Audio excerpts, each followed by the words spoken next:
Consultant रहा है।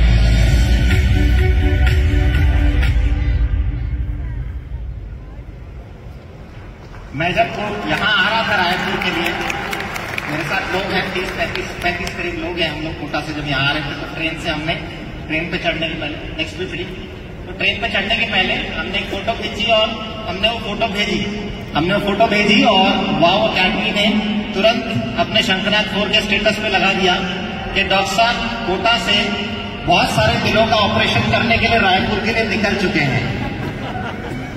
तो आज देखते हैं कि कितने दिल यहां खुल जाते हैं। मैं जो भी बोलूंगा दिल खोल के बोलूंगा, आज जो भी सुने दिल खोल के सुनना, नहीं तो मुझे सिर खोल के दिमाग में बातें डालनी पड़ेगी और मैं नहीं चाहता कि किसी का दिमाग मुझे खोलना पड़ेगा, ठीक है। तो मैं डॉक्टर प्रमोद नागर, मेरी डिग्री MCH कार्डियक सर्जन, केवल लगभग 900 कार्डियक सर्जन है पूरे इंडिया के अंदर, 900 कार्डियक सर्जन्स इन इंडिया। तो आप सोचिए कितनी कम जनसंख्या है हम कार्डियक सर्जन्स की, और उनमें से एक आपके सामने खड़ा हुआ है आपके प्रेम के लिए। और मैं धन्यवाद दूंगा आप सभी को कि आप दूर दूर से यहाँ पर आए हो मुझे सुनने के लिए, और जापान से, मलेशिया से लोग आए सुनने के लिए, तो दैट्स ग्रेट, बहुत बढ़िया। मुझे कोटा रतन से नवाजा जा चुका है, मेरे अखबारों में बहुत सारी सर्जरीज के लिए फोटो आई है, टिपिकल ऐसी सर्जरीज जिन्हें दुनिया में लोगों ने ऑपरेट करने के लिए मना कर दिया, मैंने ऑपरेट किया, जिंदा घूम रहे हैं वो, उनके घर वाले खुश हैं। 0 डे के बच्चे से लेकर 90 साल के बूढ़े बुजुर्गों तक की मैंने सर्जरी करी है। मेरा फोटो राष्ट्रीय बाल स्वास्थ्य कल्याण योजना, जो सरकार की योजना चलती बच्चों की सर्जरी के लिए, उसके फ्रंट पेज में मेरा फोटो डाला गया था। तो ये मेरी स्टोरी है, और अब हम बात करते हैं आपके दिल खोलने की। अखबार की बहुत सारी कटिंगें दादा ने आपको दिखाई होंगी, कुछ कटिंग्स मैं भी आपको दिखाऊंगा, ताकि हम पहले हकीकत से रूबरू हों, क्योंकि जब तक हम अपने आप को जानेंगे नहीं, समझेंगे नहीं, हमें ये नहीं पता होगा कि हमें बदलाव क्यों करना है। बाली उम्र में घेर रही बुढ़ापे में होने वाली गंभीर बीमारियां, डायबिटीज, शुगर की शिकार हो रहे युवा, इसमें लोग बीमारियों से ग्रस्त हो रहे हैं, दुख की बात नहीं है। इसमें दुख की बात यह है कि बड़े बड़े लोग, रीना शर्मा 25 साल की युवा अभिनेत्री बांग्लादेश की, ये कैंसर से चली गई। बीमारी की चपेट में आने के बाद आपको सही होने का मौका मिलेगा कि नहीं मिलेगा, ये कोई नहीं जानता, क्योंकि बहुत सारे लोग इस गलतफहमी में रहते हैं कि जब बीमारी आएगी तो हम इलाज करा लेंगे, ठीक हो जाएंगे, क्या फर्क पड़ता है अगर बीमारी युवा उम्र में भी आ रही है तो। लेकिन उस युवा उम्र में आने के बाद अगर आप दूसरी दुनिया में ही चले गए तो आपका पैसा सब यहीं खड़ा रह जाएगा, आपको शायद मौका भी ना मिले इलाज कराने का। और WHO की माने तो भारतीयों की उम्र पूरी दुनिया से 55 साल 10 साल कम है, जिसमें पूरे विश्व की जो एवरेज एज है वो 55 साल ऑलरेडी हो चुकी है। हम उनसे भी 10 साल कम जी रहे हैं, तो हमारी एवरेज एज 45 साल है। लेकिन अगर दुनिया से बात करी जाए, किससे ही बात करोगे, हमारी एवरेज एज 65 साल है। हम आगे तो गलत फहमी में जी रहे हैं। तो सबसे पहले तो इस पानी को, दिमाग को जो है पानी से धोने की जरूरत है हमें, एक अच्छे पानी से, इलेक्ट्रोलाइज रिड्यूस वाटर से, ताकि हमारे दिमाग का कचरा साफ हो और हमें हकीकत पता लगे कि हमारी एवरेज घट के 45 साल ही रह गई है, और बहुत सारी बीमारियों की वजह से इंडिया में लोग जा रहे हैं। हृदयघात की दहलीज पर देश का हर चौथा युवा, और ये युवा अस्पताल तक भी नहीं पहुंचते। 70% लोग जो हैं यंग हार्ट अटैक के, वो रास्ते में एम्बुलेंस में या हॉस्पिटल की इमरजेंसी में रह जाते हैं। तो आप इस चीज का इंतजार मत कीजिए कि बीमारी आएगी तो मैं अपने आप को संभाल लूंगा, अपने परिवार को संभाल लूंगा, क्योंकि हो सकता है कि मौका ही ना मिले आपको। और ऐसे ही बहुत सारे पढ़े लिखे वर्ग के लोग होते हैं। ये मैंने किस लिए दिखाया, क्योंकि प्रोफेसर है 32 साल की उम्र। पहली बात तो ये नहीं एक्सेप्ट करता कि महिला को भी हार्ट अटैक आ सकता है, युवा महिला को हार्ट अटैक आ सकता है, और पढ़े लिखे परिवार में आ सकता है, खुद एक प्रोफेसर को आ सकता है। क्योंकि दुनिया में सबसे ज्यादा मुश्किल समझाना उसको है जो पढ़ा लिखा है, क्योंकि वो तो पहले ही पढ़ा लिखा है। भाई जो घड़ा पहले भरा है उसमें पानी कैसे भरोगे, नहीं भर सकते। लेकिन जो साधारण व्यक्ति है जिसका घड़ा खाली है, उसे भरना बहुत आसान है। तो दिक्कतें युवाओं के साथ, महिलाओं के साथ और पढ़े लिखों के साथ भी हो रही है। ऐसी बहुत सारी न्यूज, कोचिंग में पढ़ने वाला 27 साल का युवा हार्ट अटैक से, 30 साल का सेल्स मैनेजर शादी पार्टी फंक्शन में घोड़े पे बैठते हुए कई लोग मर गए, शादियों में नाचते नाचते बहुत सारे लोग हार्ट अटैक से चले गए। ऐसी खबरें आप लोग रोज अखबार में पढ़ते रहते हैं। लोग बड़ी तैयारी करते हैं शादियों की और ऐन दिन दुल्हाई साफ होते हैं कि साहब अभी तो हमें अपने स्वास्थ्य के लिए कोई अच्छा निर्णय लेने का समय नहीं है और अभी तो हमने सारा पैसा शादी में लगा दिया है और शादी के ऐन दिन 1.5-2 लाख निकालने पड़ते हैं ना जब शमशान में ले जाते हैं, वो अलग खर्चा होता है। उस समय वो पैसा निकल जाता है, निकालना मजबूरी है क्योंकि अब तो बचा ही नहीं दूंगा। तो सारी शादी में जो आपने 40-50 लाख लगाए थे वो भी बर्बाद हो गए। लेकिन अगर आपने कुछ पैसा अपने स्वास्थ्य पे लगाया होता तो शायद 50 लाख रुपए आपके बच गए होते। लेकिन ये समझदारी हम लोगों में है ही नहीं, हम ऐसे जीवन को सेलिब्रेट करते हैं। कई लोगों से जब मैं बात करता हूँ कि अपने स्वास्थ्य पे ध्यान दीजिए, कि हाँ हम कर रहे हैं, हमने आजकल योगा चालू कर दिया है, 6 किलोमीटर पैदल चल रहे हैं, अनुलोम विलोम कर रहे हैं। किसके सानिध्य में कर रहे हो? कोई गुरु है तुम्हारा? यहाँ वो गुरु है, ये वाले इंदौर के गुरु हैं हमारे, और हमारे वहाँ इधर के रायपुर के भी गुरु हैं, योगा गुरु। कि कौन से यार, उनकी तो अखबार में फोटो है, तुमने देखी नहीं, वो तो निकल लिए कि अच्छा उनको भी हार्ट अटैक आ गया क्या? यहाँ उनको भी आ गया, वो सिर्फ योगा कर रहे थे। तो योगा करने वालों को भी हार्ट अटैक आ रहा है। आधा अधूरा काम करने से काम होगा नहीं, आपको शरीर को पूरा समझना पड़ेगा। और क्योंकि लोग समझ नहीं रहे तो एसएमएस की ओपीडी में वर्ल्ड रिकॉर्ड बना है। एसएमएस की ओपीडी में वर्ल्ड रिकॉर्ड बन गया। Guinness book of world record में नाम आया है कि एक दिन में 10,000 मरीजों की ओपीडी देखी गई एसएमएस जयपुर के हॉस्पिटल के अंदर। और इस Guinness book of world record में नाम दर्ज कराने के लिए एक जोरदार ताली आप लोग बजा सकते हैं। बहुत बढ़िया, ऐसी तालियां बजाएंगे हम। बीमारियों में ग्रस्त रहेंगे, बीमारियों से लोग मरेंगे और उनके लिए हम तालियां बजाएंगे, है ना? कितना बढ़िया मजा आ रहा है। तालियां बजाने वाली बात है, आनंद दे रहे लोग। और दुख की बात क्या है पता है? इस ओपीडी की लाइन में कोई डॉक्टर भी है, इस ओपीडी की लाइन में कोई डॉक्टर भी लगे हुए हैं। डॉक्टर क्यों? ये देखो 20% डॉक्टर जो है मोटापे के शिकार, 23% डायबिटीज के शिकार, 24% बीपी के शिकार। मरीज कहता है साहब ये बीपी गोली कब तक खाऊंगा? अरे तू मेरा सिर मत खाया, मैं तो खुद ही बीपी गोली खा रहा हूं और तू और मेरा सिर खा रहा है, गोली और बढ़ जाएगी। तू तेरी बंद करने की सोच, मेरी और बढ़ जाएगी। तो वो बेचारा खुद ही परेशान है, वो बीपी गोली खा के सिर खुजा के मरीजों से दिन भर सिर दुखा करके खुद भी गंजा हुआ जा रहा है। थोड़े दिन में शुगर भी आ गई उसको, शादी में जाता है गुलाब जामुन की तरफ देखता है, अरे यार ये तो नहीं खा सकता। तो मरीज के भी हाल से, उसका इलाज करने वाले डॉक्टर के हाल भी से। फिर वो मरीज एक दिन जाता है डॉक्टर के पास, वो कहता है डॉक्टर साहब मुझे एक नया रास्ता मिला है।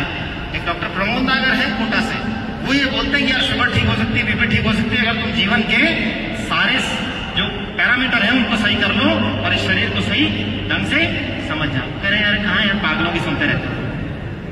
अरे सर उस पागल आदमी को सुनने के लिए रायपुर में 6,000 लोग आए थे। आपको सुनने जो आपकी गली के मोहल्ले के लोग भी नहीं आते। तो बताओ सुनना चाहिए कि नहीं सुनना चाहिए? शरीर सुधारना चाहिए कि नहीं सुधारना चाहिए? क्या आप अपने डॉक्टर के जैसे बनना चाहते हैं, मेरे जैसे बनना चाहते हैं? मेरे जैसे लोग कहते हैं इनसे दूर रहना, इनके जैसे बन जाओगे, पास में रहना। चलो ठीक है। तो बीमारियां हमारे देश में कुछ इस कदर बढ़ रही है। डायबिटीज की गोलियां भारत में लगभग 11 करोड़ लोग खा रहे हैं ऑलरेडी।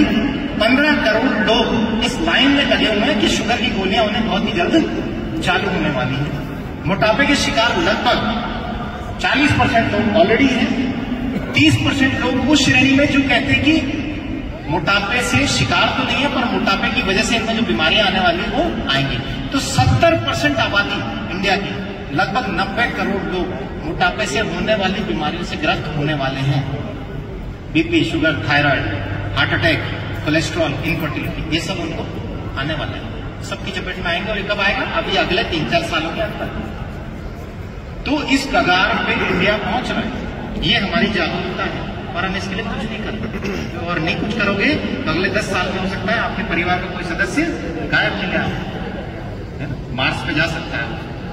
इसलिए नहीं कि वहां कॉलोनी बसने वाली है, इसलिए कि अभी वहां कॉलोनी नहीं बसी, वो आपके परिवार से गायब हो सकता है।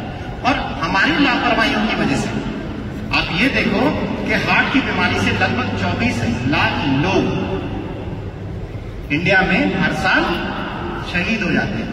इनको मैं शहीद क्यों बोलता हूं? क्योंकि बेचारे इनका कोई कसूर नहीं किया। ये तो जागरूक नहीं हुए जो नहीं हुए, इनके घर वालों ने भी इन्हें जागरूक नहीं किया, तो शहीद ही हुए ना।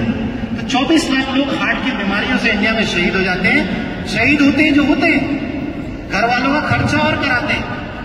अगर अमीर और गरीब आदमी का एवरेज खर्चा निकाला जाए तो हार्ट की बीमारी होने पे लगभग 3.5 लाख खर्च करके व्यक्ति मरता है। किडनी की बीमारी हो जाए तो 20 लाख, लगभग 10 लाख रुपए खर्च करके, फेफड़ों की बीमारी हो जाए तो 20 लाख खर्च करके, 20 लाख खर्च करके मर गया। जिंदा रह जाता तो भी ठीक है, घर बार सब बेच गए उसने पीछे से, और वो भी नहीं रहा। मैं अभी हालिया कहानी सुनाता हूँ। मेरे एक नर्सिंग स्टाफ है, उसके पिताजी भर्ती हैं, टीबी हो गई थी 2.5 महीने पहले, और रेस्पिरेटरी प्रॉब्लम्स हो गई, दोबारा से निमोनिया हो गया 2.5 महीने से, थोड़ा सा स्ट्रगल में है, लंग्स का वेंटिलेशन मैच नहीं हो पा रहा। कोविड जैसी स्थिति जो पैदा हो गई थी वैसी स्थिति उनके साथ हो गई है।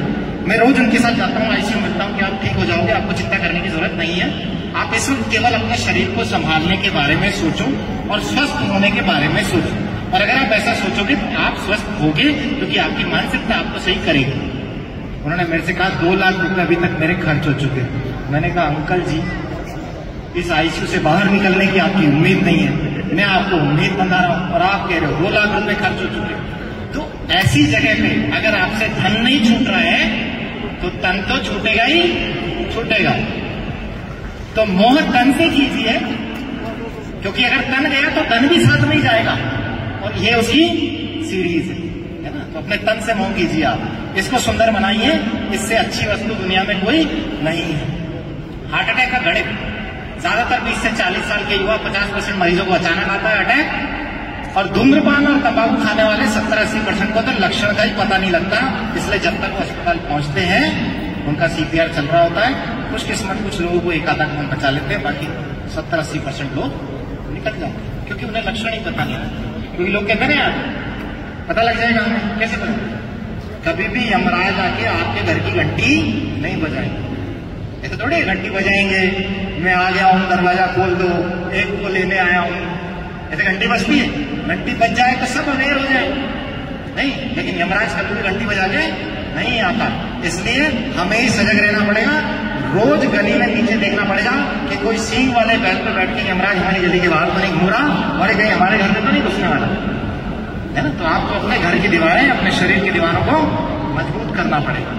देश में दिल की बीमारी बढ़ने की 5 बड़ी वजह। अब आप देखिए कमाल की बात, हाई ब्लड प्रेशर, खराब खान पान, हाई कोलेस्ट्रॉल, एयर पोल्यूशन, सब आपके हाथ में।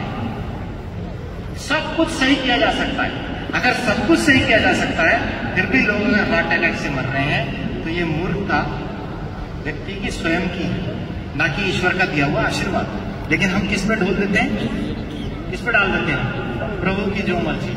ऐसे कहते हैं ना हम लोग, प्रभु की मर्जी थी इसका चले गए यहाँ उम्र में, इतनी लिखी हुई थी। रिफाइंड तेल, अभी आज रिफाइंड तेल की पूड़ी मैंने भी खाई है, लेकिन घर जाके मैं धो लूंगा। 11.5 pH में नहा के खूब अंदर से इसको धो लेंगे, है ना। तो इस तरह का तेल हम लोग रिफाइंड ऑयल खा रहे हैं, दुकान पे जाते सबसे सस्ता तेल देना, मौत का तेल, सूंघने से भी मर रहे हैं, इनफर्टिलिटी हो रही है, और हमसे रिफाइंड ऑयल छूट ही नहीं। बच्चे के लिए बच्चे भी अभी से इसकी इम्यूनिटी पे ध्यान दो, इसकी सेहत बढ़ाओ। तो पहली बात तो दूध ही शरीर के लिए बहुत अच्छा नहीं है। फिर उस दूध के अंदर हम बचा कुचा ये मिला देते हैं, माएँ अपने हाथ से जहर मिला देती है उसको, कि मैं अपने बच्चे को अच्छा टॉनिक दे रही हूँ, इससे इसकी हाइट बढ़ेगी, इसकी ग्रोथ होगी, ये बाजरे के झाड़ की तरह लंबा हो जाएगा। लंबा नहीं हो जाएगा, वो 15-20 साल की उम्र में हार्ट अटैक से चला जाएगा। ऐसे डब्बे में पैक करके आप उसको मौत परोस रहे हो, दूध में मिला मिला के। तो ऐसी माएँ मत बनो, है ना, क्योंकि आप जानकारी इकट्ठी करो। इसकी वजह से बड़ा आ रहा है अखबार में कि इनकी वजह से युवा हार्ट अटैक आ रहे हैं। तो ऐसी कोई भी चीज आप बच्चों को मत परोसेंगे तो कहाँ होगा? लाइन कहाँ लगानी पड़ेगी अपने को? कहाँ लगेगी लाइन? मुक्ति धाम में लाइन लगेगी, वहीं जाना पड़ेगा। वहां जाके आके सोचोगे कि यार इसको बचपन में ये डब्बे वाली चीज नहीं खिलाते अपन तो ठीक रहता, लेकिन वहां तो रिग्रेट करके कोई फायदा ही नहीं है ना। जो चलेगा शरीर में चलेगा, उस समय तो कुछ भी शरीर धोने का मौका आपको मिलेगा ही नहीं, तो समय समाप्त हो गया आपका। और देखो बीमारियों की स्थिति, अभी 2 दिन पहले मैंने एक मरीज की छुट्टी करी, 10-15 दिन पहले मैंने बाईपास करी थी उसकी। श्योपुर MP से आया था वो ऑपरेशन करवाने के लिए, वो इंदौर नहीं गया, मेरे पास आया, कोटा के डॉक्टर साहब आपका नाम सुना है, आपसे ऑपरेट करवाऊंगा। मुझे छुट्टी करते टाइम पता लगा उसकी बेटी है 30 साल की, जिसका ब्रेस्ट कैंसर का ट्रीटमेंट चल रहा है 1.5 साल से। तो इस मरीज की उम्र थी लगभग 70 साल। ये ठीक होके गया। मेरे मन में एक ही भाव आया कि इसे ये डेटा नहीं पता। डेटा क्या है कि अगर आपको ब्रेस्ट कैंसर हो गया है तो 1 साल के अंदर 50% मरीज इलाज के दौरान मर जाते हैं। 2 से 2.5 साल में रिकरेंस आता है और 5 वर्ष से ज्यादा वही लोग सर्वाइव करते हैं जिनका ब्रेस्ट कैंसर बहुत अर्ली स्टेज में था। और इंडिया में अर्ली स्टेज वाले बहुत कम है।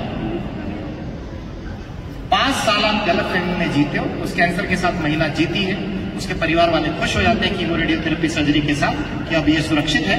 2.5 साल बाद जब रिकरेंस आता है पूरा परिवार डिप्रेशन में जीता है और 5 साल बाद वो महिला चली जाती है। इसलिए सबसे पहले मैंने आपको फोटो दिखाई अडिला शर्मा, 25 साल की बांग्लादेश की युवा अभिनेत्री, जिसके पास शायद पैसे कोई कमी नहीं होगी, लेकिन वो भी कैंसर की भेंट चढ़ गई।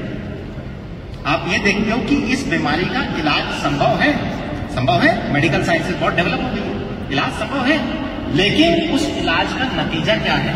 कितने लोग उस इलाज से ठीक होकर के बाहर निकल पाते हैं? कितने लोग अपने घर सुरक्षित पहुंच पाते हैं या बीमारी में जूझ के मर जाते हैं? कितने पेशेंट हैं जो डायलिसिस कराते कराते 30 साल जीवन निकाल देते हैं, 5 साल के अंदर सब मर जाते हैं। तो किडनी का पेशेंट अगर डायलिसिस पे आ गया है तो उसे समझना पड़ेगा कि 5 साल बाद अगर सभी मर जाते हैं तो मेरा जीवन 5 साल का है। ये गलतफहमी उसके दिमाग से कौन निकालेगा? या तो वो स्वयं या उसके परिवार के सदस्य। लेकिन दुख की बात है कि गलतफहमी में पूरा परिवार ही जी रहा है। ऐसे का कुछ भी नहीं किया जा सकता। सबसे पहले दिमाग से गलतफहमी निकालनी पड़ेगी। और कैंसर इंडिया में बहुत तेजी से बढ़ रहा है। 550 करोड़ का ये शरीर, कितने का? 550 करोड़ का ये शरीर है। हर अंग की अपनी कीमत है। खराब हो जाएगा, डोनर ढूंढोगे ट्रांसप्लांट के लिए, तब समझ में आएगा कि आपका हार्ट 4 करोड़ का, किडनी 1.5 करोड़ की, फेफड़े 2 करोड़ के हैं और शरीर के एक अंग को काट के बेचा जाए तो आपका शरीर 550 करोड़ का है। लेकिन कब? जब आप जीवित हैं। कोई आदमी ये कहता है ना कि साहब मुझे कोई बीमारी नहीं है लेकिन मैं गरीब हूं। और कोई अमीर आपसे ये कहे कि मेरे पास अरबों रुपया है लेकिन मेरे शुगर बीपी की बीमारी है, हार्ट में छल्ले डल चुके हैं, मेरे इसमें पथरी भी है, तो गरीब कौन हुआ? गरीब वो अमीर हुआ, क्योंकि इसके पास तो 550 करोड़ सुरक्षित हैं, उसके पास नहीं है। तो सबसे ज्यादा में अमीर कौन है? जिसका शरीर सुरक्षित है। इसको सुरक्षित कीजिए क्योंकि ये सबसे मूल्यवान है। और अगर आप सुरक्षित नहीं करोगे तो किसी बाबा के पास जाओगे और पटांग सवाल करोगे, ये देखो ऐसे करते हैं सब। मुझे आपसे 2 सवाल पूछने हैं।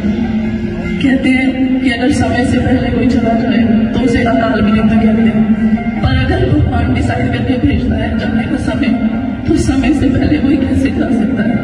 और मेरा दूसरा सवाल, कहते हैं कि जब जाने वाला चला जाए तो रोते नहीं, क्योंकि वो नई यात्रा शुरू करता है और आपको उसे जाने देना चाहिए। पर जब कोई अचानक सा के घर से चला जाए तो लोग आपको कहते हैं बोलो आगे बढ़ो, इसी का नाम जिंदगी है। आप नहीं भूल पाते हो। इसको तर्क पर उतारना और कसौटी की बात है, पर प्रश्न बहुत प्यारा है। एक होती मौत, एक होती अकाल। हम 10 लाख की गाड़ी में डीजल की जगह केरोसिन नहीं डालते ताकि इंजन खराब ना हो जाए, पर करोड़ों की गाड़ी में हम जरूर गंदा भोजन, गंदा खाना पीना डाल रहे हैं, ये ख्याल नहीं रख रहे हैं। यही इंसान की दुर्घटना है, इसलिए इसको अकाल मौत कहते हैं। दूसरा प्रश्न आपने किया कि जो चला जा, मेरी ना सुनो तो कम से कम इनकी तो सुन लो। इनके तो लाखों फॉलोवर हैं। क्योंकि महिलाएं ऐसे कहते हैं कि किसी की नहीं सुनती, वो अपने पति की भी नहीं सुनती, पर इनकी सुन लेती है।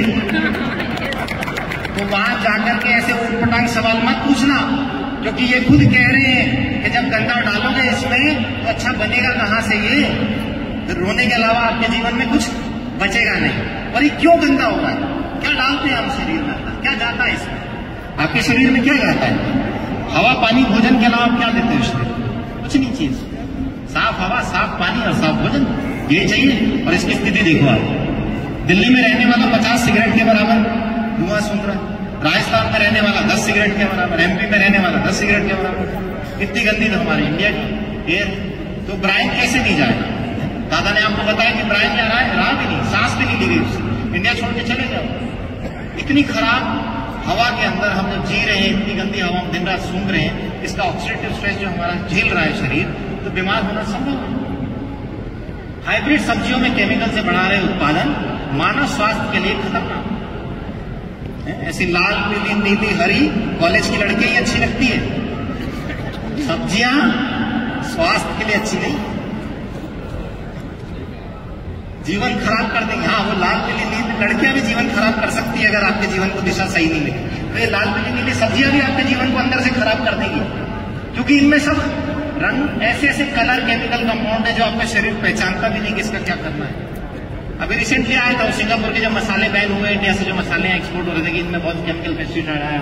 फिर नया आया कि ह्यूमन ब्लड के अंदर 3 ऐसे ऐसे केमिकल मिले हैं, 3600 केमिकल, जिनसे पता भी नहीं क्या रिएक्शन हो रहे हैं, उनसे क्या बीमारियां होने वाली है। हमारे पानी से, हमारे हवा से, भोजन से, सबसे केमिकल इकट्ठे हो गए।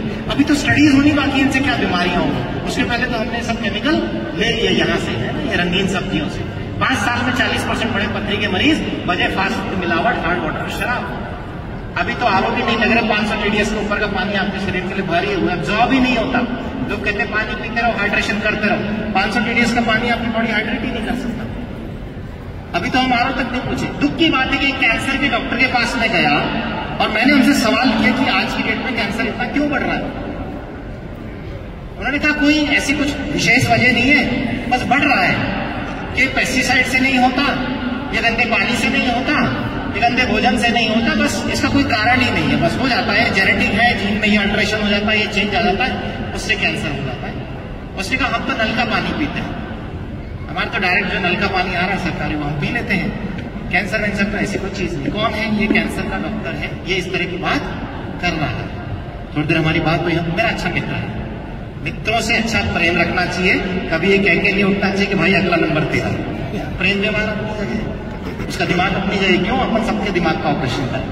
तो वहां से उठे तो वाइफ ने मेरे से एक ही बात कही कि पहले पता होता मेकअप करने की।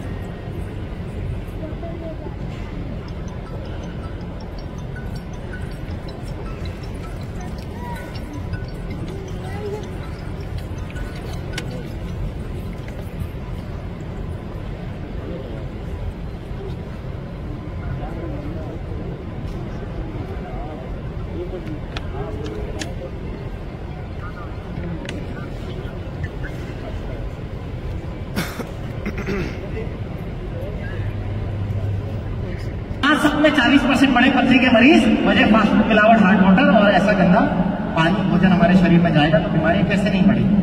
फिर कहते हैं कि यार अभी तो पथरी का ऑपरेशन कराया था, वापस से पथरी होगी, है ना, किस चीज का ऑपरेशन कराया था, फिर से बीमारी होगी। आप जब तक कारणों को जीवन से नहीं हटाओगे तब तक बीमारी आना बंद नहीं होगी। राइट? तो ये चीज आपको समझनी पड़ेगी और शरीर में बदलाव करना पड़ेगा। ऐसा पानी पी रहे हैं हम, कैसा? 15 जिलों में जहरीला पानी कौन पी रहा है? हम पी रहे। भारत में आ रहा है ये पानी, अगर इंडिया के अखबार में छप रहा है तो पी रहा है। इसमें एल्यूमिनियम 136 गुना, बुढ़ापे की वजह, घुटने के रोगों की वजह और दिमागी बीमारियों की वजह। पंजाब से नहरों के लिए 23 में से 17 सैंपल फेल, पक्की न नहाने न पीने योग्य। और ये इसका हम क्या करते हैं? पीते हैं।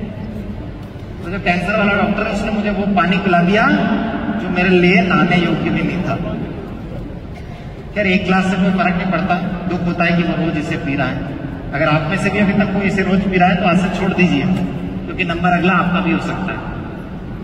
बोतल बंद पानी, माइक्रोप्लास्टिक्स, है ना, तो जिसे हम शुद्ध मानते हैं, जिसमें गंगा जी का पानी आ रहा है वो माइक्रोप्लास्टिक्स की वजह से खराब है ये पानी। और हम सबके बीच में फैक्ट्रियों ने जो भी पोल्यूशन करा, जो भी अपना कचरा पानी में डाला, उस पानी को हम पी रहे हैं। हवा में जो गंदगी बरसात से पानी में आ रही है, किसानों ने पेस्टिसाइड डाला, सब मिट्टी से पानी के साथ बोरिंग के पानी में आ गया। लोग कहते हैं हम कुएं का पानी पी लेते हैं, बोरिंग का पानी पी लेते हैं। कुएं और बोरिंग का पानी और जहरीला है, क्योंकि किसान ने जितना भी पेस्टिसाइड डाला बरसात के साथ धुल के कहाँ गया?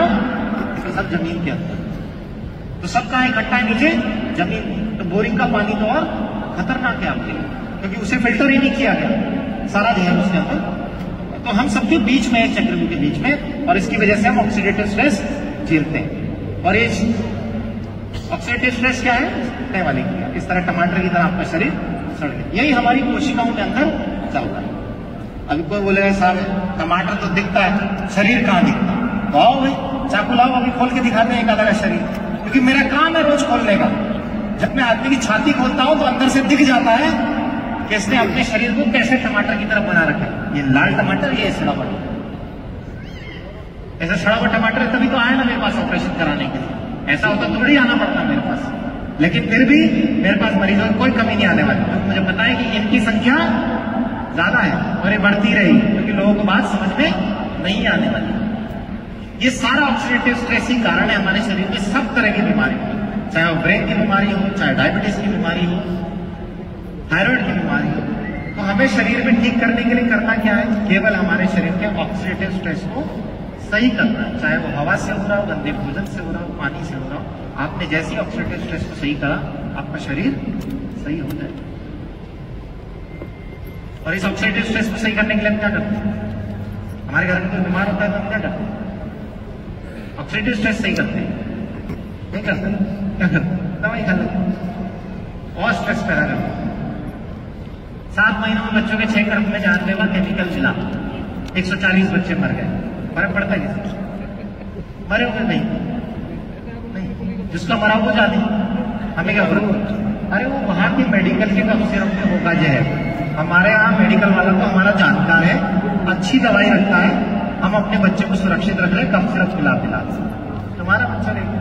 दुख की बात यह है कि पढ़े लिखे लोग, डॉक्टर कम्युनिटी के लोग अपने बच्चों को दवाइयों में पाल रहे हैं और बड़ा कर रहे हैं। वो दवाई शरीर के लिए जहर के अलावा कुछ भी नहीं है। जिनटेक से कैंसर होने के शहर दावों का फायदा समझौते को लाते, रोज गैस की गोलियां खा रहे हैं, रोज गैस की गोलियां खा रहे हैं, मिला जा रहे हैं। इधर ताना सिखा रहे हैं, बॉडी को अल्कलाइन करो, धीरे धीरे सांस। लोग पुड़िया खा रहे हैं, धीरे धीरे गैस छोड़ रहे हैं। भाई सांस छोड़ने से अल्कलाइन होगा ना शरीर, गैस छोड़ने से कैंसर जैसी बीमारियां होंगी अगर आप गैस की गोली खाते हो।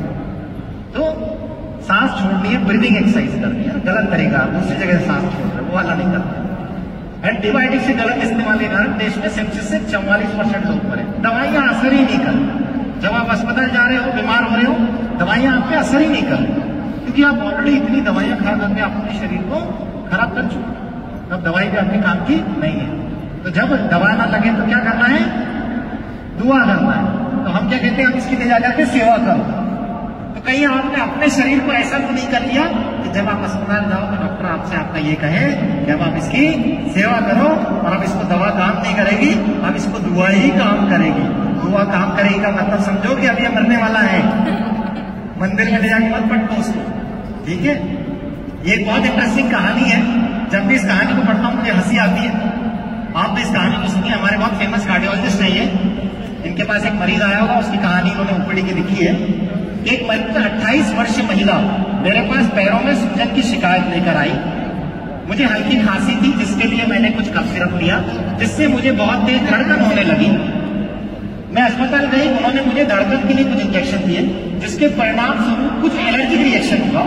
उन्होंने मुझे एलर्जी की कुछ दवा दी, मैं घर वापस गई और एलर्जी की दवा से नींद के कारण मैं गिर गई, इसलिए मैं फिर से गई और मुझे गिरने से होने वाले दर्द के लिए कुछ दर्द निवारक दवाई दी गई। अब दर्द निवारक दवाओं की वजह से मेरे पैरों में सूजन आ गई। क्या मजेदार कहानी! क्या बीमारी लेके आए थे, क्या बीमारी का इलाज चल रहा है, क्या बीमारी लेके जा रहे। ये हर मरीज की कहानी कहां से कहां शुरू, कहीं तो भूल ही जाते हैं कि हमारी कहानी कहां से शुरुआत हुई थी। वो इतने जंगल में खो जाते हैं, दवाइयों के जंगल में इतने खो जाते हैं, उनको ये ध्यान नहीं रहता हमारी कहानी कहां से शुरू।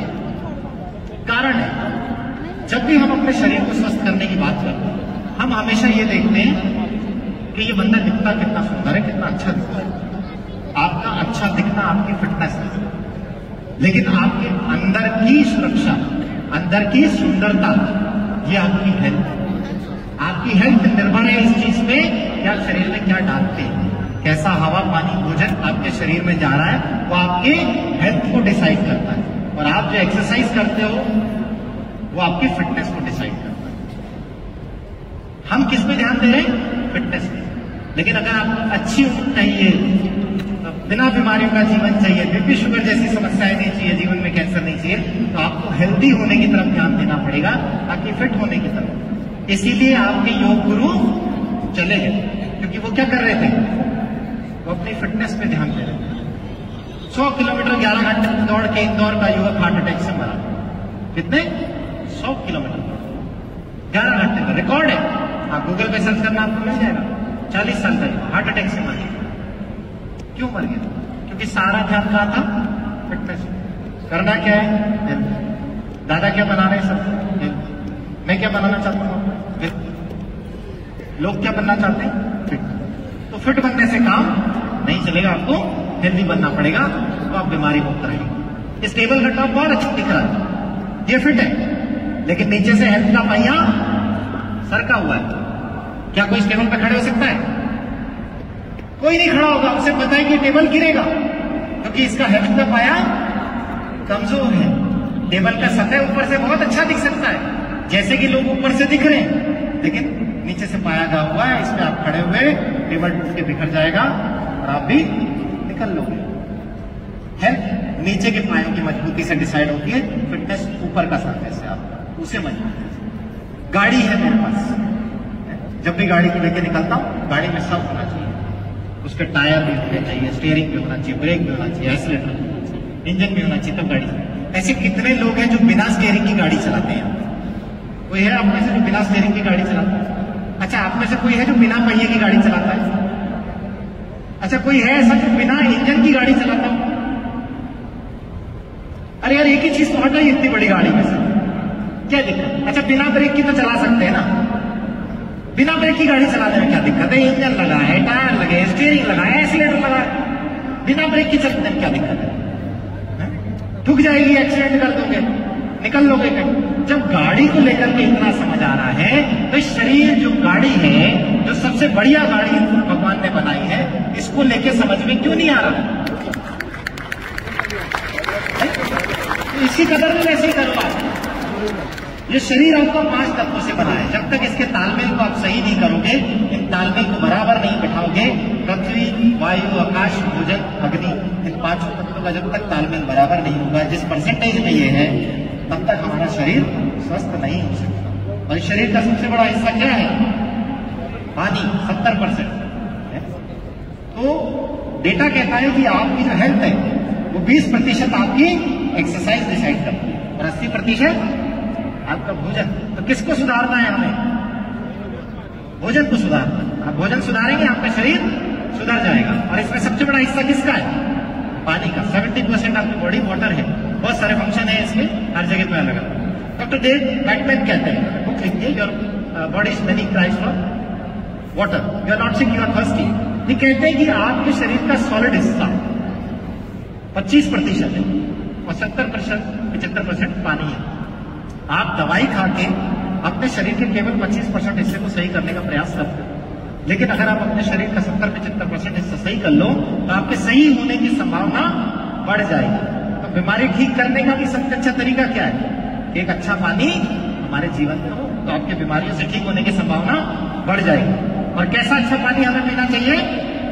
ऐसा अच्छा पानी हमें पीना चाहिए जो हमें रोज नलों में मिल रहा है, जो कैंसर का डॉक्टर डायरेक्ट नल में से भर के पी रहा है, जो लोग कुएं में से सीधा पी रहे हैं, जो बोरिंग में से निकाल के पी रहे हैं, वैसा पानी हमें रोज पीना चाहिए, तभी हम स्वस्थ रह सकते हैं। सही कि नहीं भाई लोग? अरे सबसे बड़ा नंबर है हमारी कंट्री का 120। कितना बड़ा नंबर है कि नहीं? बड़े नंबर चाहिए होते, नीचे होते एग्जाम में। एग्जाम में ज्यादा नंबर चाहिए होते ना, तो ज्यादा नंबर है ना इंडिया का। ताली बजाओ हमारे पानी क्वालिटी के लिए। बजा भी देते हैं लोग। शर्म आनी चाहिए कि हम 120वीं रैंक पे हैं पूरे वर्ल्ड में पानी की क्वालिटी में। हमारे स्टैंडर्ड्स इतने लोग हैं। अगर ऐसा पानी हम पिएंगे तो बीमार कैसे नहीं होंगे और मरेंगे कैसे नहीं? दुनिया में पानी है। गंगा जी को हम पूछते हैं, गंगा जी को पूजने के बाद भी जमजम को मुस्लिम समुदाय के लोग पूछते हैं, वहां जाते हैं लोग, बोलते हैं कि घुटने ठीक हो जाते हैं, शुगर ठीक हो जाती है। गंगा जी के जाके इतना बढ़िया मन वहां लगता है, इतना अच्छा पानी पी के तृप्ति मिलती है। वहां कितनी भी पूड़ी खा लो, आलू की सब्जी खा लो, आराम से पच जाता है। जब हमें ये पता है कि गंगा जी में गुण है, जापान के साइंटिस्ट और डॉक्टरों ने रिसर्च करके बता दिया कि पानी के अंदर गुण है और वो गुणों वाला पानी एक डिवाइस से बना दिया गया है, उस पानी को पीने में बुराई क्या है? गंगा जी जाके घर बना के रहना मेरे बस का। हाँ, आप में से किसी के बस का हो तो आप जाओ वहां घर बना कभी। गंगा जी का पानी बहुत बढ़िया पानी मेरे लिए पॉसिबल नहीं, जिसके लिए पॉसिबल हो कर सकता है। जब ये सिद्ध हो चुका है कि ये सब पानी पूजे जाते हैं, इनमें कुछ क्वालिटीज है और वो क्वालिटीज पानी के अंदर है, antioxidant, good alkalization, micro clustering, acidic stress खत्म करने की क्षमता, ऑक्सीडेटिव स्ट्रेस खत्म करने की क्षमता, तो फिर हम गंगा जी को जैसे पूजते हैं वैसे इस पानी को पूज करके उस भाव से इस पानी को पीने में हमें क्या दिक्कत है? स्वयं गंगा जी आपके घर चल के आई है, आपको गंगा जी जाने की जरूरत नहीं। मैं प्रयागराज नहीं गया अपने कर्मों को धोने, अपने पापों को धोने मैं प्रयागराज नहीं गया, क्योंकि पानी गंगा जी का बाहर से धोता, मेरे तो शरीर में ही अंदर गंगा जी बह रही है, तो बीमारी रोगी पाप कैसे धुल जाएंगे? तो मुझे किसी प्रयागराज जाने की आवश्यकता ही कहाँ है? कैसे धोते हैं आप अपने सब्जियों का, रंग बिरंगी नीली नीली सब्जियों का कैसे निकालते हैं कलर के? 11.5 pH के इंडियन वाटर आपके सब पेस्टिसाइड्स का केमिकल एल्कलाइन हाइड्रोलिसिस की वजह से हटा देता है। डॉक्यूमेंटेड है, रिसर्च पेपर्स है। Killing cancer not people book के अंदर डॉक्टर रॉबर्ट जी राइट ये लिखते हैं, एंटी कैंसर इंस्टीट्यूट के डायरेक्टर, अमेरिकन एंटी कैंसर सबसे बड़ा इंस्टीट्यूट, उनके डायरेक्टर अपनी किताब में 6 चैप्टर के अंदर लिखते हैं, step 3 of the cancer diet, restructured ionised water could save your life. अगर ये कैंसर पेशेंट के लिए इसे डाइट बता रहे हैं और ये उन पन्नों के अंदर सूचित करते हैं कि 11.5 pH का पानी जब आप सब्जियों को धोने के लिए डालते हैं, पेस्टिसाइड निकल जाते हैं, केमिकल फ्री हो जाते हैं, ऐसा भोजन जब आप अपने बच्चों को दोगे, अपने परिवार को दोगे तो स्वस्थ होगा। तो इसे पीने में क्या दिक्कत है? ऐसी सब्जियों को धोने में क्या दिक्कत है? नहीं? कौन नहीं खाना चाहता जहर कुछ सब्जियां, बताओ? या जहर में इतना स्वाद आने लग जाए कि हम तो वही खाने को मजा आएगा। कई बार नशा हो जाता है, कई बार नशा हो जाता है कुछ चीजों का। तो ऐसा तो नहीं कि आपको केमिकल पेस्टिसाइड की लत लग गई हो कि यार ऐसी सब्जी अगर खाएंगे केमिकल पेस्टिसाइड रहे तो ऐसा नहीं है शरीर में रिएक्शन होने लग जाए, रात को नींद नहीं है, ऐसा तो नहीं है ना किसी के साथ? ये मजा ही आ रहा है अपने को। फिर तो एंडोसल्फान की गोली खा के रोज सोया करो, सारे दर्द सब दुख सब मिट जाएंगे एक ही गोली। Doctor Dave Carpenter, president of international Ayurvedic practitioners association, किसी भी एसोसिएशन की प्रेसिडेंटशिप मिलना मजाक नहीं होता। आप एक अच्छे लेवल के डॉक्टर होते हो तब आपको वहां पे बिठाया जाता है। इन्होंने किताब लिखी change your water change your life, हमारे जापानीज की बॉटल में बड़ा बड़ा लिखा है change your water change your life. क्यों लिखा है? क्योंकि वाकई आप पानी बदलेंगे तो जीवन बदल जाएगा। ये इन्होंने सिद्ध कर दिया है रिसर्च कि आपका पानी आपका जीवन बदल देगा। डॉक्टर हर कृष्णिया, वर्ल्ड के टॉप 10 गैस्ट्रोएंटरोलॉजिस्ट, को फाउंडर ऑफ कोलोनोस्कोपी, इनका बच्चा खुद अल्सरेटिव कोलाइटिस से डील कर रहा है। 3,70,000 कोलोनोस्कोपी एग्जामिनेशन के वीडियोज इन्होंने यूट्यूब पे डाले। आप देखिए पानी किस तरह आपके शरीर को अंदर से बदलता है, परंतु आपको देखना पड़ेगा। इन्होंने किताब लिखी the enzyme factor, the micro factor, उस किताब को पढ़िए आपको समझ में आएगा। ये वो डॉक्टर हैं जिन्होंने डॉक्टर्स को कोलोनोस्कोपिकली कैसे कोलिपेक्टमी करते हैं, गांठें निकालते हैं। गैस्ट्रो की किताबों में इनकी टेक्निक पढ़ी जाती है, लेकिन जीवन की किताबें इन्होंने यहां लिखी है। जब ये बोल रहे हैं कि भाई 3 लीटर पानी पी लो आपका शरीर बढ़िया हो जाएगा, तो पीने में क्या दिक्कत है? इतने बड़े डॉक्टर बोल रहे फॉलो करना। डॉक्टर कॉरिक एलन, कई बच्चे सेरेब्रल पैल्सी से जूझ रहे हैं, ऑटिज्म से। उन बच्चों के साथ माँ बाप जीवन भर परेशान है। ऑटिज्म के बच्चे बोल नहीं पाते, ग्रोथ नहीं हो रही है। खूब रिसर्च करिए इन्होंने, इनका खुद का इंस्टीट्यूट है। ये बोलती है कि मैं अपने बच्चों को इस तरह का स्वास्थ्यवर्धक पानी, micro cluster restructured ionised hydrogen rich पानी जब अपने बच्चों को देती हूँ तो ये बच्चे ठीक होने लग जाते हैं। पार्किंसोनिज्म, अल्जाइमर जैसी भी बीमारियां, बिहेवियरल डिसऑर्डर्स केवल इस पानी की मदद से आप बहुत आसानी से ठीक कर सकते हैं। इन्होंने इस पर रिसर्च पेपर लिखे, 30 साल तक इन्होंने मरीजों पर रिसर्च करी। ये सब डॉक्टर्स हैं, कोई नेचुरोपैथिक, कोई एलोपैथिक, कोई किस ब्रांच में। आपको केवल जानने की आवश्यकता।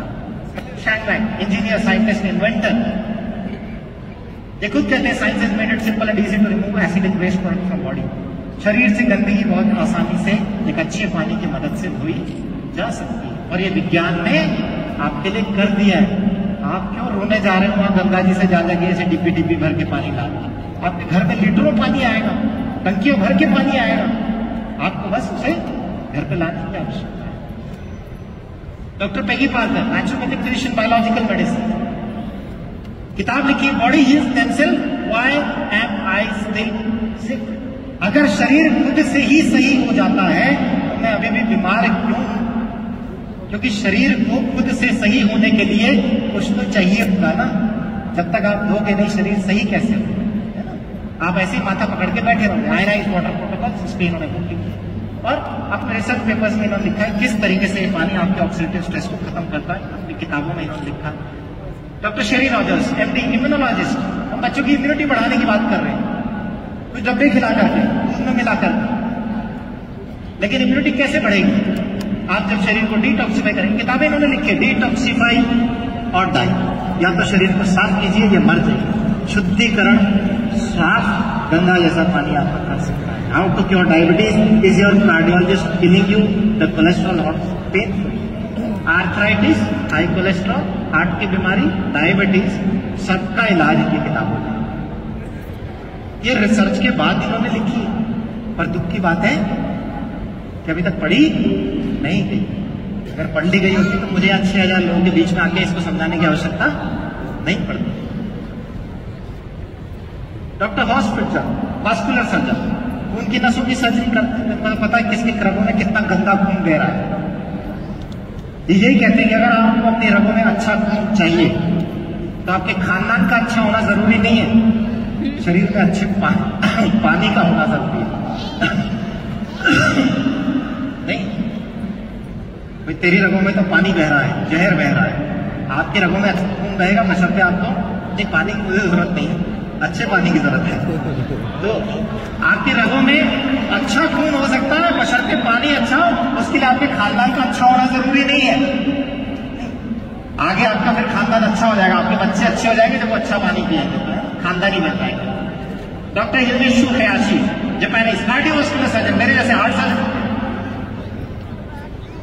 ये वहां के फाइनली डायरेक्टर बन गए वाटर इंस्टीट्यूट के। हार्ट की सर्जरीज करते करते इनको समझ में आ गया कि यार पानी लोगों का जीवन बदल सकता है, अचानक मेरी तरह। और लोगों को बताया, इन्होंने बहुत सारे रिसर्च पेपर लिखे, डायबिटीज कैसे ठीक हो सकती है, शुगर कैसे ठीक हो सकती है इस पानी की मदद से, इम्यूनिटी कैसे बढ़ती है, ऑटो इम्यून डिसऑर्डर कैसे ठीक हो सकती है। इनके पेपर्स हैं ऑनलाइन, सब कुछ ही अवेलेबल है। डॉक्टर साहब क्या आप नाम डालिएगा, आपको मिल जाए। कुछ दिन में मेरे पेपर आप लोगों को दिखाऊंगा, मैं लिख के डालूंगा पेपर सारे। तो ये सब डॉक्टर्स रिकमेंड करते हैं, इन्होंने रिसर्च कर ली है ऑलरेडी। कुछ लोग मुझसे कहते हैं कि अभी हमारी रिसर्च चल रही है इस पानी। मैंने कहा हाँ बिल्कुल सही है, तो पागल थे सारे के सारे, जैसे तुमने मुझे समझ रखा है। पर मुझे क्या फर्क पड़ता है, मेरा परिवार तो सुरक्षित है ना, मेरे बच्चे तो सुरक्षित हैं। तुम्हारे रिसर्च जब तक चलती रहेगी तुम्हारा परिवार ही दिक्कत में है। तुम ही खाते रहो जहर वाला खाना, तुम ही पीते रहो गंदा पानी, तुम ही बनाते रहो उनको गंदा, फिर किसी दिन हार्ट अटैक आएगा, निकल लोगे। बस बात यह है कि मरने के पहले रिसर्च पूरी हो जाए तो ठीक रहेगा, परिवार सुखी हो जाएगा, कि कईयों के रिसर्च के साथ ही चले। इनकम्प्लीट रिसर्च कहते हैं इसमें, आधी अधूरी रिसर्च, वो नहीं रह जानी चाहिए। इस पानी को अगर डॉक्टर बैरक ओबामा के कार्डियोलॉजिस्ट डॉक्टर जेराल्ड डशनहैम प्रमोट कर रहे हैं और उन्हें पानी पीने के लिए कह रहे हैं, उन्हें पानी पिला रहे हैं पिछले 25 सालों से, तो कोई कारण होगा, मजाक, इतनी छोटी मोटी चीज नहीं है। सोना खरीदने के लिए तो नहीं कह रहे होंगे, नहीं, पानी पीने के लिए कह रहे हैं। लेकिन ये साधारण पानी नहीं है, सोने से भी ज्यादा महंगा पानी है, क्योंकि ये प्लैटिनम की रॉड्स पे होकर इलेक्ट्रोलाइज होकर के पानी बनता है। और आप देखिए कि अब ये community medicine with recent advances की किताब में छप चुका है। डॉक्टर नायक ने मुझे पेज दिखाया, मुझे इसकी जानकारी बहुत पहले मिल गई थी कि community medicine with recent advances, जहां आपको यह बताया जाता है कि बीमारियों की रोकथाम कैसे करी जाए, उस किताब के अंदर एक चैप्टर कैंगन वाटर आ चुका है। इसका मतलब अब डॉक्टरों को प्रिवेंटिव मेडिसिन में यह पढ़ाया जाएगा कि कैसे ये पानी बीमारियों को आने से रोक सकता है। और इसका परमिशन किसने दिया है? खुद ministry of health and family welfare national medical commission. तो अगर ये किताबों में आने लग गया है इंडिया की किताबों में, तो आप सोचिए कि ये पानी कितने मायने रखता है और कितना आपका जीवन बदल सकता है। डॉक्टर टिम मैकनाइट ने किताब लिखी, फिजिशियन है, confession of a sceptical physician. Sceptical मतलब जिसे कोई भी चीज समझने में बड़ी दिक्कत आती है। ये माफी मांग रहे हैं क्योंकि इन्हें भी कभी चीजें नहीं समझ में आई होगी, तो इन्होंने कहा इस किताब के माध्यम से समझाने की कि समस्या आपकी नहीं है, समस्या ये है कि आदमी, व्यक्ति जो मेडिकल फील्ड से जुड़ा हुआ है, उसे समझाना वाकई बहुत मुश्किल काम है, क्योंकि उसका दिमाग बंधा हुआ है, स्केप्टिकल दिमाग है, उसको कुछ भी नया लेने की उसमें आदत नहीं है। अगर आदत होगी तभी उसे चीजें समझ में आएंगी। और अगर आपके किसी मेडिकल प्रोफेशन के आदमी को ये पानी नहीं समझ में आ रहा, तो इसमें उसका कसूर नहीं है। इसके लिए उन्होंने किताब भी लिख दी, confession of a sceptical physician. और उन्होंने इस किताब में ये भी जिक्र किया कि कैसे इलेक्ट्रोलाइज रिड्यूस वाटर बॉडी के ऑक्सीडेटिव स्ट्रेस, एसिडिक स्ट्रेस और हाइड्रेशन स्ट्रेस को खत्म करके आपके शरीर को स्वस्थ बनाता है। और कई किताबें कई सारे डॉक्टरों ने लिख दी है इसमें, बस जानने और समझने की आवश्यकता है। केवल साइंटिस्टों और डॉक्टरों ने नहीं सब बता दिया। उसके बाद देखो ये ऐसे ऐसे लोग पता नहीं कहां से अचानक बीच में आते। चलो आएंगे तो सुन लेते हैं क्या कह रहे हैं। एक बहुत बड़ा स्कैम है जो इंडिया में आने वाला है, एनवायरमेंट से इंडिया में आने वाला है, क्योंकि वो वेस्ट में बहुत पॉपुलर हो चुका है। और जो चीज वेस्ट में पॉपुलर हो जाती है वो इंडिया में तो हम बेवकूफों की तरह मान भी देते हैं। So what am I talking about? I am talking about alkaline water. So you know what is alkaline water? Alkaline मतलब कोई भी चीज जो pH 7 के आसपास है। जो pH 7 से नीचे होता है उसको एसिडिक बोलते हैं, और जो pH 7 से ऊपर होता है उसको हम बेसिक बोलते हैं। जो बीच में होता है उसको हम न्यूट्रल बोलते हैं। तो बेसिक मतलब अल्कलाइन 7 एंड अबव। तो बेस्ट की ट्रेंड है दैट हमें हर चीज जो है अल्कलाइन खानी चाहिए, अल्कलाइन पीनी चाहिए, और इसके बाद अल्कलाइन वाटर बन रहा है। अल्कलाइन मतलब pH 7। और उनका लॉजिक क्या है? लॉजिक ये है हमारा ब्लड जो है उसका pH होता है 7.4। तो इसलिए अगर हम हमारे ब्लड के आसपास से मिलती हुई कोई भी चीज खाएंगे या पिएंगे तो it's healthier for our body. It's absolute rubbish. तो प्लीज ऐसा कोई ट्रैवल करने की जरूरत नहीं है। जैसे ही अल्कलाइन वाटर की बात आप सुने, जाके खरीद मत लीजिए। थाउजेंड्स ऑफ लीटर की एक बॉटल आती है, thousands of rupees per litre की एक बॉटल आती है, एंड वो कुछ नहीं है, बस स्कैम है। बिकॉज आप कुछ भी खाओ, कुछ भी पियो, सबसे पहले कहाँ जाता है? वो जाता है स्टमक में। और हमारे स्टमक में क्या pH है? वो है एसिडिक। एक बैटरी जो होती है ना, गाड़ी की बैटरी, वो वाला pH है हमारे पेट में। अबाउट 1 to 1.5 का pH रहता है। तो कुछ भी खाओ, कुछ भी पियो, चाहे वो एसिडिक है या बेसिक है या न्यूट्रल है, वो कुछ भी pH वो जाके पेट में एसिडिक बनेगा, फिर वो इंटेस्टाइन में जाके अल्कलाइन कैसे भी बन ही जाएगा। So please it's the biggest scam, और ये आएगा। और आप ये मेरी बारी मतलब याद रखना, और अपने पैसे बिल्कुल भी वेस्ट मत करना। And do share it with everyone you know, because I would really be upset अगर आप में से कोई भी इस स्कैम का पार्ट बनता है। तो alkaline water is the biggest scam of the future in India. कौन अच्छा लग रहा है, ये या मैं? उधर से मनीष की आवाज आ रही है, ये अच्छी लग रही है, उसकी शादी के लिए भी।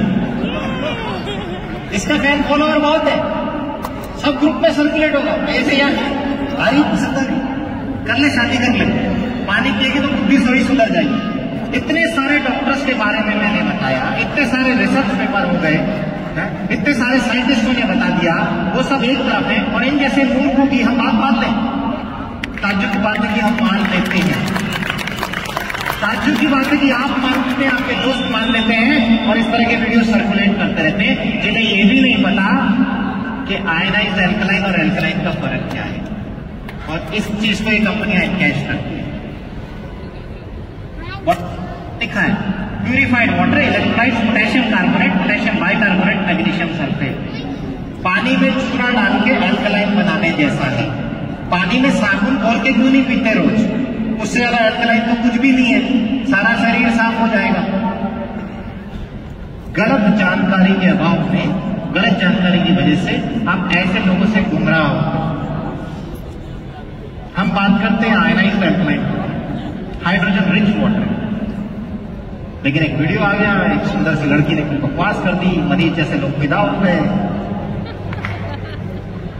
मनीष बुरा मत मानना है, तो ऐसे अट्रैक्ट मत होइए, सही नॉलेज इकट्ठी कीजिए। इतने सारे मेरे पास तो 50 और डॉक्टरों की लिस्ट है, शाम तक बताऊंगा, आप थक जाओगे आप, है ना। ये सिर्फ कुछ है, लेकिन हमें विश्वास करना पड़ेगा। विश्वास हमारे बड़े बुजुर्गों पर भी करना पड़ेगा, क्योंकि कबीरदास जी खुद कहते हैं कि बहता पानी निर्मला, बंधा गंदा हो, साधु जन रखता भला दाग न लागे। वो खुद कहते हैं कि बहते हुए पानी की क्या वैल्यू है लाइफ में, क्योंकि बंधा हुआ पानी तो गंदा है, वो आपके पीने लायक बचता ही नहीं। आपने पानी की धार को अगर रोक दिया तो पानी विश्व में परिवर्तित हो गया, पीने लायक नहीं है। ऐसा कबीरदास जी ने अपने दोहे में भी बताया। गंगा जी का पानी जब उद्गम में बहता है, जब झरनों का पानी आता है, पृथ्वी से इलेक्ट्रिकल चार्ज देता है, पत्थरों से टकराता है, टूटता है, मॉलिक्यूलर हाइड्रोजन जनरेट होती है, हाइड्रोक्सिल आयन बनते हैं, तब वो पानी चार्ज होता है, आयनाइज होता है, इलेक्ट्रोलाइज होता है, वो आपको ताकत देता है, एंटीऑक्सीडेंट देता है। ये same process Kangen medical device के अंदर है, जिससे आपका जीवन बदलता है इस पानी के। हमारे जो पूर्वज थे वो वो बहुत अच्छी तरह जानते थे कि डॉक्टर प्रमोद अगर आएंगे, कोटा से चल के आए, लोगों को बहते पानी में जीवन के बारे में बताएंगे। वो फिर शायद नहीं सुने, कोई बात नहीं, हम ऐसा नियम बना देते कि व्यक्ति को कभी ना कभी तो बहता पानी नसीब हो ही जाएगा। तो बहता पानी जो गंगा का है वो हर एक को नसीब होगा, रूप अलग अलग होगा। आपके जीवन में किस रूप में आएगा और आपके मित्र के जीवन में किस रूप में आएगा वो तो आपकी तय करना है। आपका अपना शरीर ही सबसे बड़ी संपत्ति है, इसका खास ख्याल रखना आपकी जिम्मेदारी है। और अपने पापों को गंगा के पानी से बाहर से मत धोइए, अंदर से धोइए, तब आपका शरीर स्वस्थ रहेगा। धन्यवाद।